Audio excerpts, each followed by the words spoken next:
Okay, LDP stands for Leading Dimensions Profile.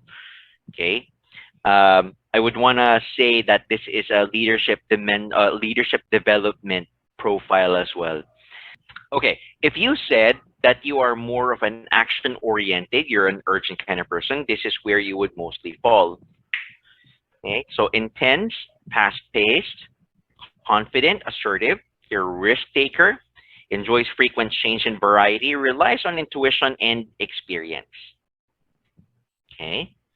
Yeah. Now, if you said that you were more of a thinking-oriented kind of person, you're methodical, you're more steady, you have a balanced pace, you're a little bit reserved, you're cautious, you're careful, you prefer stable and predictable environment, you're analytical and detail-minded. All right. Yeah. Now, you might be asking as well, again, no, Mary, paano kung hindi ako nag-agree dun sa mga yan? Or there are some of these that I don't agree with. That's okay. It doesn't have to define you and who you are if you fall or if you can relate to more being an action-oriented or thinking-oriented. Okay lang din yan. Okay, you don't have to like check all the boxes here before you can say that you are an action-oriented person, before you can say I'm a thinking-oriented person. So let's go to the next one.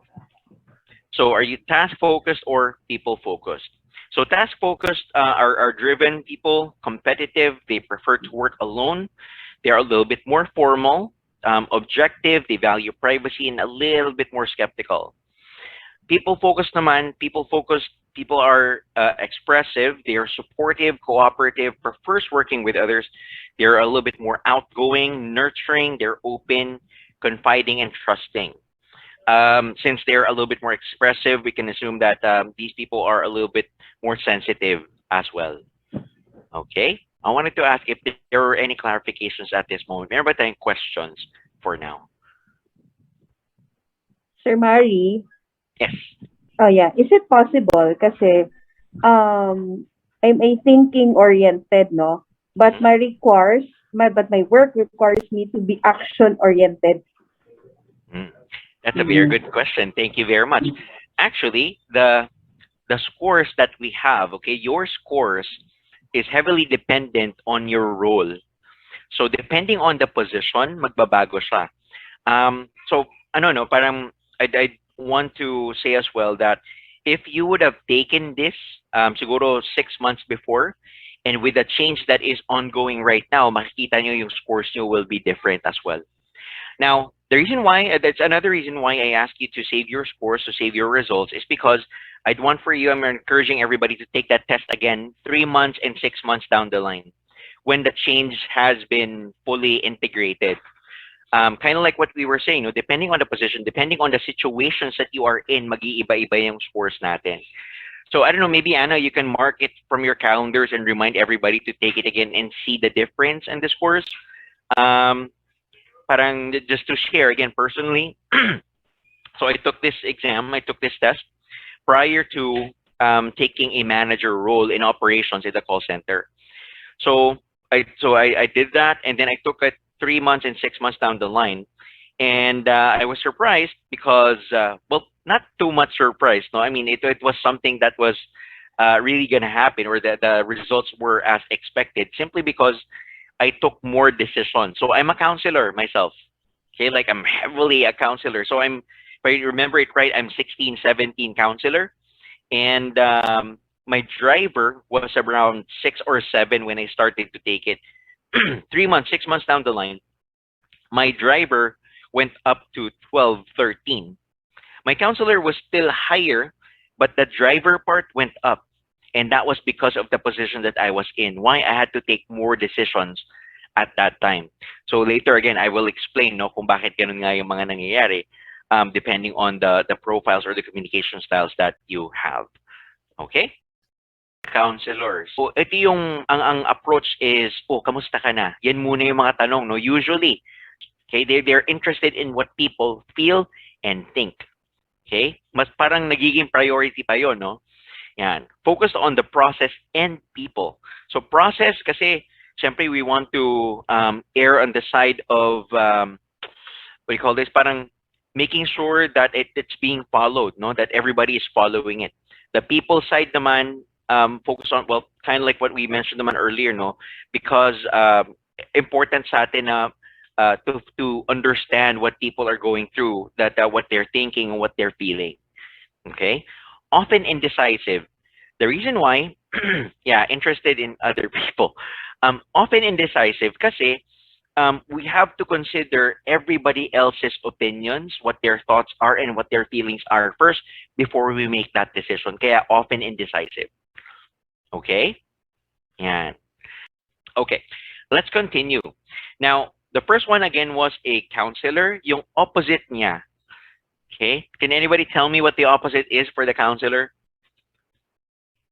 Maka-driver, sir. Driver? Sige, actually that is correct. So it is driver ang opposite niya, no? So, if you have the highest scores on your driver, ito tayo, no? So you are forceful and decisive. You can be intense as well, competitive and goal-oriented, logical but happy with acceptable risk, likes direct action now, frustrated when they encounter obstacles. And these people are usually very confident, no? And the decisions that they make is coming from experience. Kaya nga mas confident sila because they have gone through this, they have experienced it, they know for a fact that their decision will go towards, you know, ensuring that the goal will be reached. Yan. So, ang difference niya kay counselor, the main one, is yung driver would not necessarily prioritize people's feelings. Mauuna yung action. So when a driver decides, hindi, ganito tayo, so regardless of what people might feel about that decision, kailangan niyang ma-reach yung goal. So drivers can be very, again, can be very direct, no? A priority for feelings and people's thoughts on it would be low. Kasi nga, they have to decide right away. So kind of like what I was telling you earlier, no? When I took the test, 16, 17 yung counselor ko, and my driver was somewhere around 6. So mababa talaga siya, opposite talaga. But then when I took that position in operations, when I was a manager, I had to take more decisions. I had to decide more without necessarily having to consult with the people that I work with. I mean, of course, I still did that. However, when the situation is different, no, when I had to decide, I had to in a fast pace as well. So kaya tumaas din yung pagka-driver ko. So that's the reason why tumaas yung pagka-driver ko. And kind of like what I was saying as well. In this change, you can expect the numbers to change as well. If you take it now, like when we took it, diba? And when you take it 3 months or 6 months down the line, mag-iiba rin yung scores natin. Our positions will highly depend on, well, the scores rather, will highly depend on the positions that we are in. So usually sa HR, okay, they work with people a whole lot, right? Kaya mataas yung pagka-counselor nila. Yan. Anna again keeps on agreeing. So there, no? We'll get to talk a little bit more about the differences between the two. But just to highlight, no? What do you think will happen when a driver talks to a counselor? Yan. Can we get, Ma'am Happy? Yes, good morning. I think naman, sir, they will agree in the end because the counselor is a counselor, so they will consult with the driver. Si driver naman kasi, sir, is that gusto nila yung ano yan, what do you mean? They know what they want. Oo, yes. And ayaw nila yung may mga obstacles, which is yung sabi mo doon sinabi mo dito na they get frustrated when they encounter obstacles. Parang nakikita ko talaga yan sa boss ko. Kasi driver yung mataas sa kanya. So I think very competitive and goal-oriented si Miss May. And I think ipupush talaga niya, and si counselor naman makikinig siya kay driver and magmi-meet ends naman sila in the end. Okay, sounds good. Thank you very much. Si Mami ngumingiti. Later, I'll ask you for for your thoughts on this. Pero ano, I just wanted to share again, no, kind of like what Ma'am Happy said. When a driver gets to speak with a counselor, drivers kasi have a stronger personality talaga, no? And from what we have read earlier, counselors, they do not like arguments. They do not like confrontation. They want peace all the time. So basically, if somebody, kunyari a driver, o sabihin na nga natin si Ma'am May, no? If Ma'am May says, you know what, gusto ko kumain ng McDonald's, and I, for one, have been wanting to eat Jollibee for like a long time. Pag tinanong ni Ma'am May, saan mo gusto kumain? I went, I want to eat a Jollibee because I haven't had it for a long time. Ang sasabihin niya lang sa akin, McDo tayo kakain. Kasi doon niya gusto kumain. So I will yield to that. I'll say, okay, next time na lang. And I wouldn't necessarily mind, you know, that's the beauty of being a counselor. Parang hindi ka ma-hurt because again, we want people to be happy. And that's in general, not necessarily because we want to make the driver happy, but we want to make people happy. We're peace-loving people. We want everybody to be, you know, just content and happy with their lives. So we would say, okay, sige, mag-McDo na tayo. Okay lang naman na mag-Jollibee ako some other time, di ba? Yan. All right. Oh, yes. May ano lang din, may parelay si Sir Delio. Kasi kanya yung highest din is driver, no? But merong isang trait doon, yung frustrated when they encounter obstacles. So medyo hindi po siya na aayon, but the rest okay naman, no? Kasi pag meron namang obstacles, he tends to be inspired or ano siya, medyo na-inspire siya when it gives him more vigor in pursuing the goal. Parang ganun, sir. Opo. All right. Thank you very much. So, parang nasabi nga natin, no, we don't necessarily have to agree with all of them kasi, and what I believe, no, is a very strong trait, especially if we do not feel frustrated. Kaya siya nandyan, just to share a little bit more.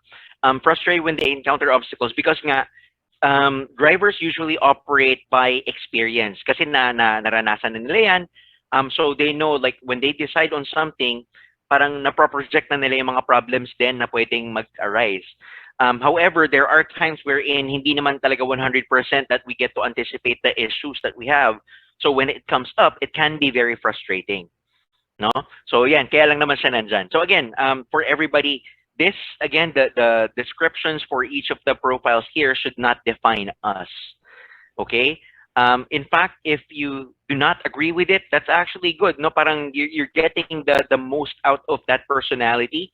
Parang yan, 'di ba? Parang puro good naman ang medyo parang hindi nga lang, you know, not exactly a positive. There would be frustrated when they encounter obstacles. So I appreciate that, no, yung kay Sir Delio, that he doesn't agree with this. So okay lang din yan. So thank you very much for sharing. Next is an advisor naman. Okay, so the advisor likes to have all the facts and data before making a decision. They value accuracy. They are cautious by nature. They like to get it right and to do things properly. And may be slow to decide simply because they need a whole lot of information. So, if you fall under an advisor, and kunyari, I will ask you, which one would you want, an iPhone or an Android phone? iPhone or a Samsung? Okay.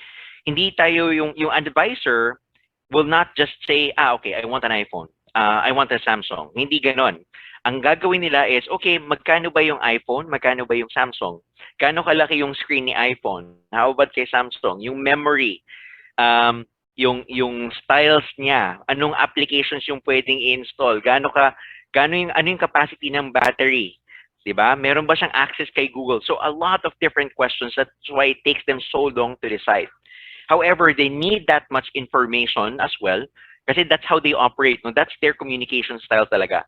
I'm pretty sure you know, more or less, you would met someone who, parang yung nagtatanong kasi they're just not satisfied with saying, oy, Anna, you know what, maganda ang Samsung, mag-Samsung ka na lang. There are people who would say, yeah, I think so. Ganun na kagad. But for an advisor, magkano ba yung counterpart ni Samsung kay iPhone? Ano yung memory niya, ano yung, basta a lot of other questions, anong colors, di ba? Saan mo ba siya mabibili? Ganyan, marami silang tanong because they need that in order for them to say at least for themselves na I have made the right decision because I have taken in a whole lot of other considerations. Kaya ganun, kaya tumatagal yung decision nila. Okay? Now, ang baliktad naman ni advisors, the last communication style, the last profile would be a coach. A coach naman prefers a gut feel to an over-reliance on facts and data. Will take some risks looking for something exciting. They are talkative, they're enthusiastic, they're energetic, they're spontaneous, dislikes routine, and may decide in a hurry. Again, on the first bullet here, it says they rely on a gut feel.